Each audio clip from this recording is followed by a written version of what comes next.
Shalom, saya Pendeta Rubin Adi Abraham, senang sekali bisa menjumpai Anda di dalam ibadah online ini. Dalam penayangan firman hari ini dan beberapa waktu ke depan saya akan berbicara tentang doktrin Kristen yang penting. Karena kita sedang hidup pada akhir zaman dan banyak sekali ajaran-ajaran yang sesat muncul. Makanya kita perlu tahu kebenaran firman Allah agar berdiri kokoh menghadapi segala arus dan tantangan zaman. Dalam Efesus 4 ayat 13 dan 14 firman berkata, sampai kita semua telah mencapai kesatuan iman dan pengetahuan yang benar tentang anak Allah. Kedewasaan penuh dan tingkat pertumbuhan sesuai dengan kepenuhan Kristus sehingga kita bukan lagi anak-anak yang diombang-ambingkan oleh rupa-rupa angin pengajaran, oleh permainan palsu manusia dalam kelicikan mereka yang menyesatkan. Kita harus berdiri kokoh kalau kita punya pengetahuan yang benar tentang anak Allah sehingga tidak diombang-ambingkan oleh berbagai macam ajaran yang aneh. Saudara, di Amerika Serikat ada tim pemberantas uang dolar palsu. Dan seorang wartawan pernah tanya, kalau begitu Anda perlu menyelidiki banyak sekali dolar-dolar palsu ya. Tapi mereka bilang, enggak, kami hanya mempelajari dolar yang asli. Kami lihat, kami raba, kami terawang, kami pakai. Sehingga kalau kami tahu dengan tepat mana yang asli, dengan mudah kami bisa membedakan dari mana yang palsu. Makanya kita harus belajar firman dengan benar, punya pengetahuan yang sejati tentang anak Allah sehingga berdiri kokoh dan tidak mau digeser dari kebenaran Injil. Kadang-kadang kita melihat ada pengkhotbah ketika dia mengajarkan sesuatu yang sifatnya ajaran moral, khotbah praktis, tampaknya baik-baik saja ya tentang mengampuni, mengasihi, keluarga harus rukun. Tetapi ketika dia mulai mengajarkan sesuatu yang sifatnya doktriner, maka tampak penyesatannya. Misalnya, tidak mengakui bahwa Yesus itu juru selamat atau Tuhan, tidak percaya Yesus satu-satunya jalan, percaya bahwa lewat perbuatan baik saja orang bisa masuk surga, tidak harus melalui Yesus. Ini kan masalah-masalah doktriner, saudara. Dan saya mau katakan, apa yang kita percaya itu akan menentukan perilaku kita. Kalau saudara percaya bahwa LGBTQ itu adalah kodrat, artinya ya memang nggak ada orang yang mau lahir seperti itu, tapi Tuhan menciptakan dia demikian. Maka yang salah adalah Tuhan kalau begitu. Kalau kita percaya LGBTQ itu adalah kodrat, maka ketika ada orang melakukan tindakan nikah dengan sesama jenis ya nggak masalah karena memang kan dia lahirnya seperti itu. Ini kan bukan gangguan jiwa, ini sesuatu yang normal. Berbeda kalau kita punya pandangan bahwa manusia diciptakan Allah itu hanya laki-laki dan perempuan. Dah, baik. Hari ini kita akan belajar perihal Allah Tritunggal. Saudara sekalian, Allah Tritunggal adalah doktrin yang paling sering disalahpahami baik oleh orang Kristen maupun non-Kristen. Bahkan ada yang menganggap agama Kristen itu syirik, artinya menyamakan makhluk seperti Allah. Karena orang Kristen katanya percaya Allah itu ada 3. Lalu Allah itu beranak. Kalau Allah bisa punya anak, siapa bidannya? Pertanyaannya kemudian begitu. Lalu kalau pakai matematika, gimana bisa sih 1 ditambah 1 ditambah 1 kok 1? Mestinya kan 1 ditambah 1 tambah 1 ya 3. Jadi kalau orang Kristen percaya ada Allah Bapa, Anak, Roh Kudus ya berarti Allahnya ya 3. Begitu, saudara. Tetapi sebetulnya tentang Allah ini kan bukan bicara soal matematika, penambahan. Tapi soal keagungan, kemuliaan. Kalau mau matematikan juga kan kita bisa bilang 1 kali 1 kali 1 sama dengan 1, bukan 3. Tetapi membahas tentang Allah, itu sebetulnya tidak membahas tentang keberapaan Allah, tapi kebagaimanaan Allah. Allah itu bukan berapa, tapi bagaimana sih kita bisa mengenali Allah itu. Berapa tahun yang lalu ada seorang pengacara pernah bilang gini, tidak ada ajaran lain selain Islam yang sesuai dengan Pancasila. Karena sila pertama adalah ketuhanan yang Maha Esa.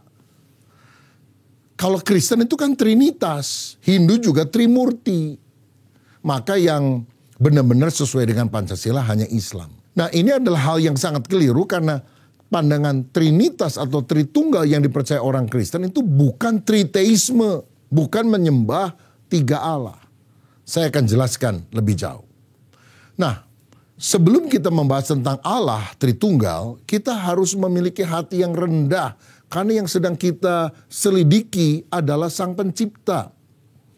Kalau saudara ingin menyelidiki semut, saudara tinggal bawa itu semut yang kecil, masukkan di bawah mikroskop dan kita bisa lihat, oh semut itu badannya seperti ini, kakinya sekian dan sebagainya.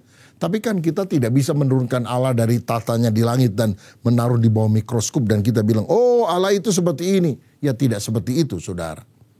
Nah, lagi pula kita harus paham bahwa menyelidiki batu misalnya, benda, lebih gampang daripada menyelidiki semut, binatang.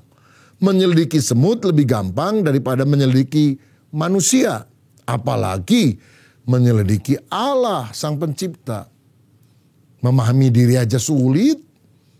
Memahami istri Anda, waduh lebih sulit. Udah kawin puluhan tahun kadang-kadang gak terlalu paham juga tentang isi hatinya, jalan berpikirnya. Apalagi mempelajari tentang Allah. Tetapi saudara, Allah itu hanya bisa dikenali karena dia mengambil inisiatif untuk membuka diri. Ini untungnya, ini syukurnya. Karena Allah itu sendiri menyatakan diri untuk membuat dia dikenali oleh manusia. Jadi kita bisa kenal Allah sejauh dia menyatakan diri kepada kita. Lagi pula kita memang harus sadar bahwa dimensi yang lebih rendah, misalnya binatang, sulit memahami dimensi yang lebih tinggi. Misalnya manusia. Apalagi kalau kita memahami Allah. Namun ketika Tuhan membuka diri, itu adalah anugerah bagi kita.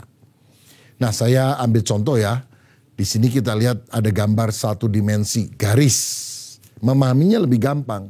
Memahami yang dua dimensi, bujur sangkar, lebih sulit. Memahami yang tiga dimensi, kubus, lebih sulit lagi. Tetapi kubus lebih gampang memahami bujur sangkar dan garis daripada garis memahami kubus. Karena garis cuma satu dimensi sedangkan kubus tiga dimensi.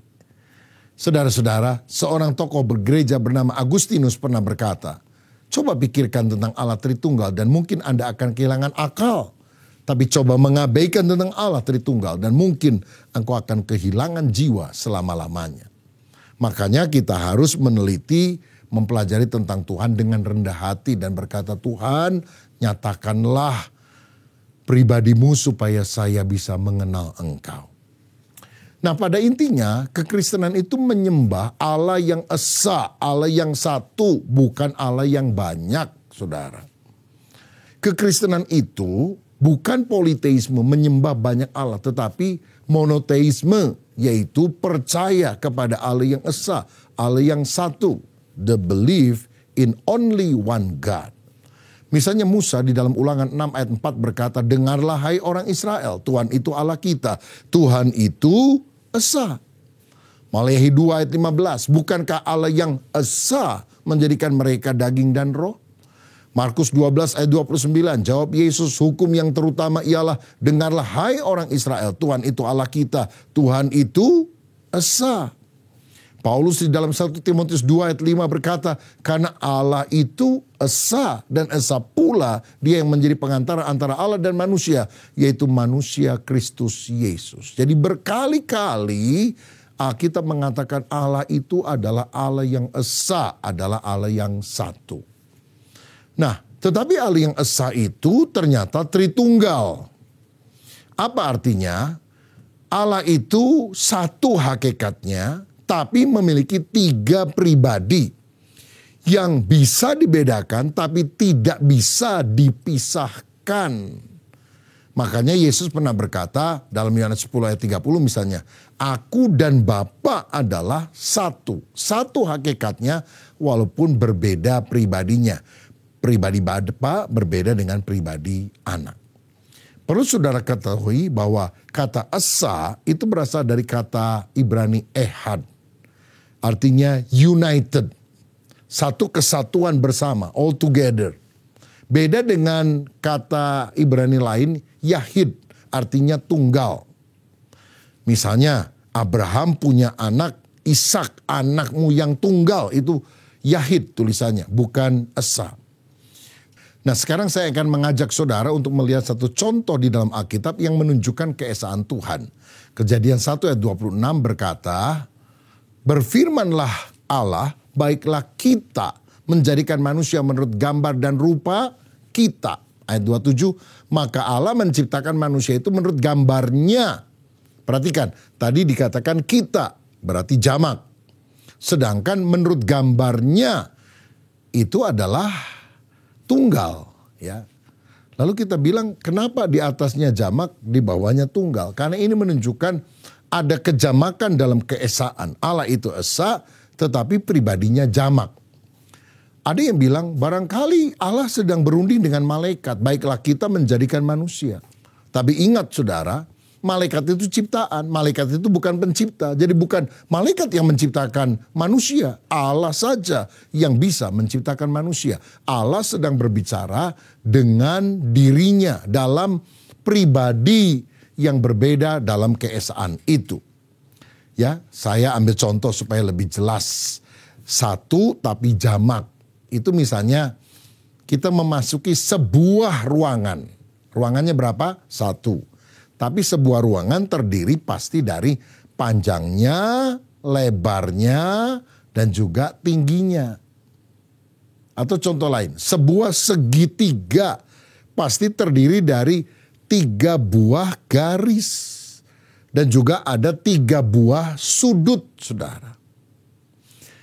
Atau saya kasih contoh yang lain, walaupun tentang Allah memang sebetulnya sulit untuk dicari ilustrasi perbandingannya, karena Allah pasti bukan segitiga, Allah pasti bukan ruangan. Tapi supaya kita sedikit ada gambaran. Misalnya tanah liat, itu bisa dibikin vas bunga, bisa dibikin asbak, bisa dibikin genteng. Apakah vas bunga sama dengan genteng? Bukan. Apakah genteng sama dengan asbak? Bukan. Apakah asbak sama dengan vas bunga? Bukan. Tetapi vas bunga, asbak, dan genteng pada hakikatnya terbuat dari tanah liat yang sama. Saudara-saudara, jadi kita melihat ada kejamakan dalam keesaan itu. Nah, sebetulnya istilah Tritunggal tidak ada di dalam Alkitab, tapi konsep ini adalah sesuatu yang sangat Alkitabiah. Ada yang bilang, nggak ada tuh kata Trinitas dalam Alkitab, berarti bukan ajaran Alkitab. Saya mau bilang, Kristen itu monoteisme, percaya kepada satu Allah. Tetapi istilah monoteisme coba saya tanya, ada nggak ayatnya di Alkitab? Kan nggak ada ayatnya dalam Alkitab. Tapi seluruh Alkitab menunjukkan bahwa kekristenan itu monoteisme, percaya kepada Allah yang esa. Itu sesuai dengan firman. Tertullianus adalah orang yang pertama kali menggunakan istilah Tritunggal, walaupun konsepnya sudah ada lebih awal. Misalnya Irenaeus, murid Polikarpus, yang adalah murid Yohanes, Rasul. Itu juga sudah mengemukakan pandangan tentang masalah Allah esa, tetapi punya pribadi yang berbeda tersebut. Nah, doktrin Tritunggal ini kemudian disahkan di dalam Konsili Nikea tahun 325. Yang intinya Allah itu esa, tapi memiliki 3 pribadi yang sehakikat dan setara. Mungkin saudara berpikir, kalau gitu kenapa sih doktrin Allah Tritunggal itu perlu dirumuskan, rumit banget. Saya aja nggak terlalu paham, apalagi bisa menjelaskan kepada orang lain. Kenapa perlu dirumuskan doktrin ini? Ada 3 alasan. Pertama, doktrin Allah Tritunggal dirumuskan karena telah terjadi kesimpangsiuran pengertian mengenai pribadi Allah. Akibatnya yang kedua, timbul macam-macam ajaran sesat. Maka yang ketiga, ada kebutuhan untuk mendalami kebenaran tentang Allah Tritunggal. Sehingga umat yakin ini loh yang benar, yang lain adalah sesat. Saudara-saudara, dan ini memang dirumuskan oleh bapak-bapak gereja, yaitu tokoh-tokoh awal dalam pergerakan kekristenan. Dan rumusan dari konsili-konsili gereja artinya gabungan-gabungan pertemuan para hamba Tuhan pada zaman itu yang menghasilkan sebuah ketentuan itu harus kita yakini, kita pegang. Karena apa? Begini, Yesus itu adalah sang kebenaran. Dan dia menyatakan, mengajarkan kebenaran kepada murid-muridnya, yaitu para rasul. Kalau ternyata muridnya mengajarkan sesuatu yang lain, yang tidak benar kepada orang lain, kan bisa langsung ditegur oleh Yesus. Karena Yesus dan para murid hidup sejaman. Lalu kemudian setelah Yesus naik ke sorga, para murid juga mulai menjadi tua. Para murid itu kan punya murid lain. Seperti contoh tadi, Rasul Yohanes punya murid namanya Polikarpus. Polikarpus kemudian punya murid lagi namanya Irenaeus. Jadi kalau misalnya muridnya para rasul itu mengajarkan yang agak menyimpang, ditegur sama rasul. Karena mereka masih hidup pada zaman itu. Nah, jadi tokoh-tokoh gereja awal yang adalah muridnya murid para rasul itu, tokoh-tokoh gereja awal, itu yang disebut sebagai bapak gereja. Dan mereka masih hidup lebih dekat daripada sang sumber kebenaran. Saudara-saudara, bayangkan dengan orang yang hidup baru di abad 20, 21. Kan jauh banget dari sumber kebenaran yang pernah hidup. Yaitu Yesus, kemudian murid-muridnya, bapak-bapak gereja. Bagaimana mungkin orang yang hidup pada masa kini bilang, semua itu salah tuh. Konsili gereja salah tuh. Yang benar adalah saya. Waduh, luar biasa. Konsili-konsili gereja itu banyak dan sudah selesai, saudara. Dan orang yang mulai menggugat itu rupanya belum selesai dengan dirinya sendiri. Lalu mengotak-ngatik sesuatu yang sebetulnya sudah selesai dan sudah diterima oleh gereja sedunia. Lebih jauh kita melihat ada gambar, only one God, hanya ada satu Allah. Tapi dia punya three persons, 3 pribadi, the Father, Son, and Holy Spirit. But distinct personalities, ada perbedaan daripada pribadi tersebut.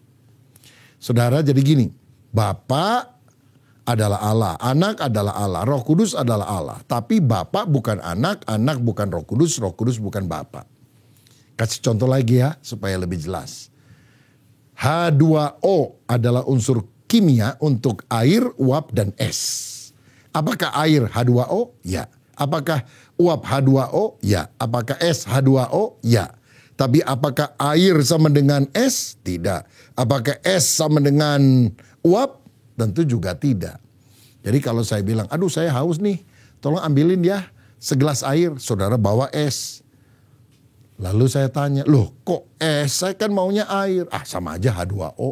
Oh jangan gitu dong, saya maunya kan adalah air. Ya udah saya ganti. Saudara balik lagi ke dapur, sekarang bawa gelas kosong. Loh kok gelas kosong? Uap nih, tadi uap, menguap. Kan sama H2O. Loh iya, tapi bentuknya lain. Saudara, jadi ini sedikit gambaran contoh tentang bagaimana Bapa, Anak, dan Roh Kudus walaupun satu hakikat tetapi beda pribadinya. Bapa adalah Allah yang bersemayam jauh di atas kita. Alkitab berkata, surga adalah tataku, bumi adalah tumpuan kakiku. Dia adalah sang pencipta dan pemelihara dunia ini. Yang kedua, Anak adalah Allah yang dekat, yang bersama dengan manusia. Itulah Yesus, Immanuel, Firman yang telah menjadi manusia. Yang ketiga, Roh Kudus adalah Allah yang tinggal dalam orang yang percaya. Yohanes 14 ayat 17. Dia bukan hanya kuasa, tapi pribadi Allah itu sendiri. Jadi Allah yang jauh, Bapa telah menjadi Allah yang dekat, Yesus, lalu masuk di dalam hati kita, itu adalah Roh Kudus.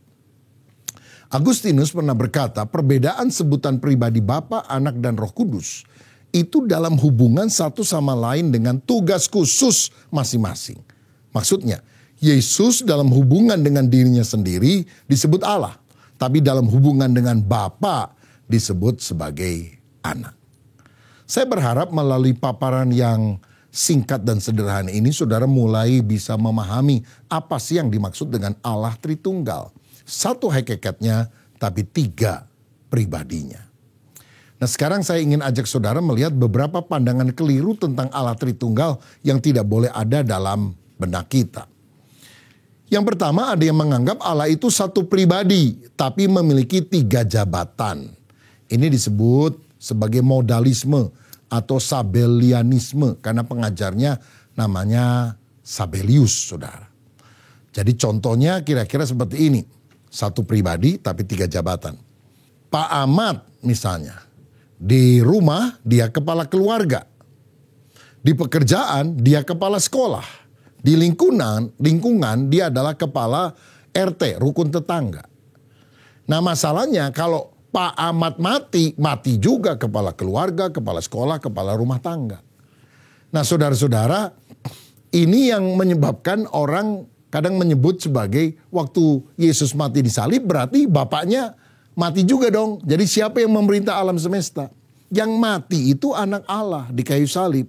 Tapi Bapa dan Roh Kudus tidak mati, saudara. Jadi kalau mau pakai contoh yang lebih mendekati, yang benar kira-kira gimana? Sekali lagi kadang ada teolog yang tidak mau pakai contoh karena pasti akan ada kekurangan, kesalahannya. Tetapi supaya saudara bisa sedikit lebih paham ya, saya ambil contoh ini. Saya berkhotbah lisan. Khotbah saya direkam menjadi CD. Lalu khotbah saya dijadikan buku. Pada hakikatnya ada berapa khotbah? 1. Berapa bentuknya? 3. Khotbah lisan, khotbah CD, khotbah buku. Pertanyaannya, kalau CD-nya rusak apakah bukunya rusak? Tidak. Waktu Yesus mati apakah Bapa atau Roh Kudus mati? Tidak, saudara. Jadi itulah perbedaan antara 1 hakikat dan 3 pribadi dengan 1 pribadi tapi 3 jabatan. Kita percaya Tritunggal adalah 1 hakikat, 3 pribadi. Yang kedua, ada yang menganggap Yesus adalah manusia saleh yang diangkat menjadi Tuhan pada saat pembaptisan, tapi ditinggalkan oleh Allah pada waktu dia disalib.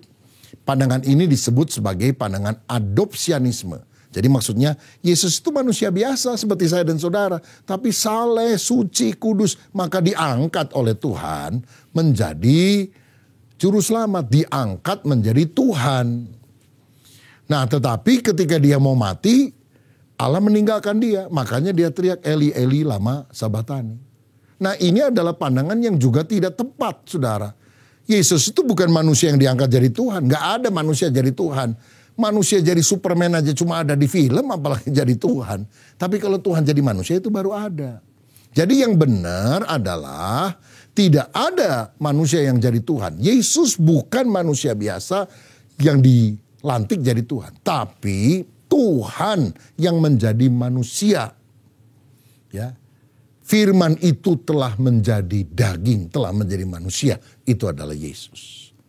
Pandangan salah ketiga disebut subordinasionisme. Subordinasi artinya Bapa lebih besar dari Yesus, Yesus lebih besar dari Roh Kudus. Misalnya dalam Yohanes 14 ayat 28 Yesus bilang, kamu telah mendengar bahwa aku telah berkata kepadamu, aku pergi tetapi aku datang kembali kepadamu. Sekiranya kamu mengasihi aku, kamu tentu akan bersuka cita karena aku pergi kepada Bapakku sebab Bapa lebih besar daripada aku. Oh benar kan? Kata orang yang percaya pandangan ini. Jadi Bapa itu Allah besar, Yesus Allah kecil. Bapa itu Allah mayor, Yesus adalah Allah minor. Begitu saudara. Nah kita tidak percaya paham ini. Yang benar adalah Bapa, Anak, Roh Kudus itu sederajat saudara. Sehakikat. Filipi 2 ayat 6 berkata Yesus yang walaupun dalam rupa Allah tidak menganggap kesetaraannya dengan Allah sebagai milik yang harus dipertahankan. Ingat ayat itu, Filipi 2 ayat 6. Yesus itu setara dengan Allah, dengan Bapa. Tetapi ketika dia datang ke dunia, fungsinya, perannya Yesus adalah sebagai utusan Bapa. Dan sebagai utusan dia tentu lebih kecil dari sang pengutusnya. Saya ambil contoh deh, misalnya Pak Jokowi dengan kita, hakikatnya kan sama, manusia. Kalau saudara sama gajah, beda hakikat. Gajah binatang, kita manusia.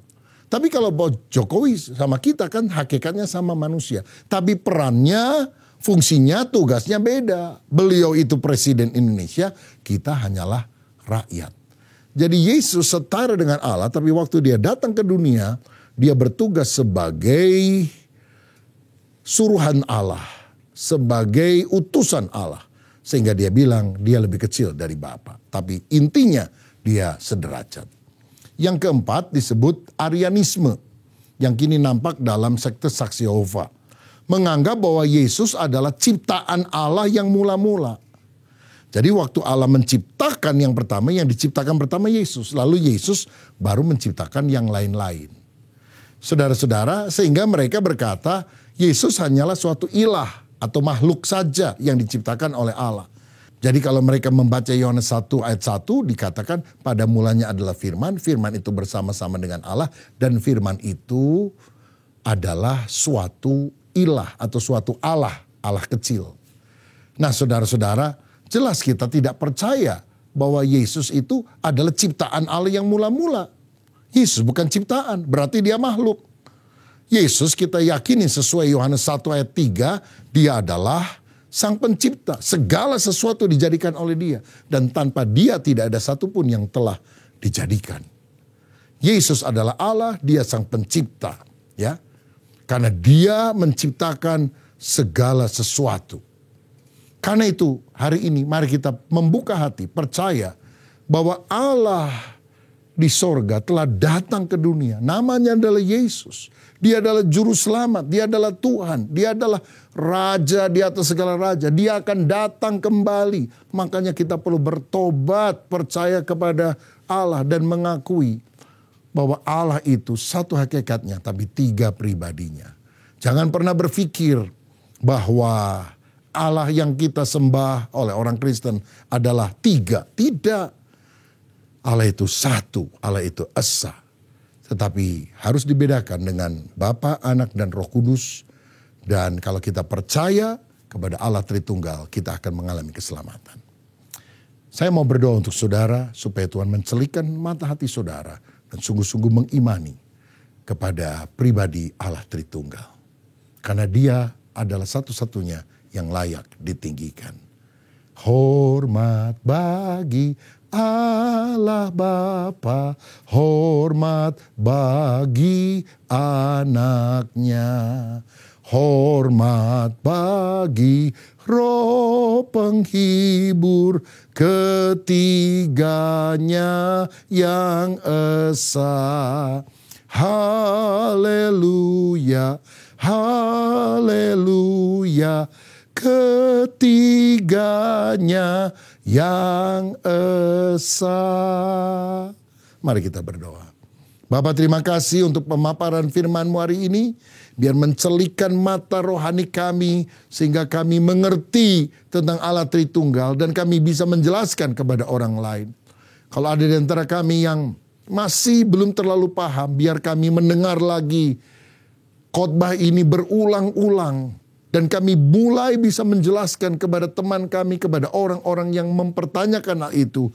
Supaya mereka juga bisa mengenal Allah yang menyatakan diri sebagai Allah yang esa, tapi Tritunggal adanya.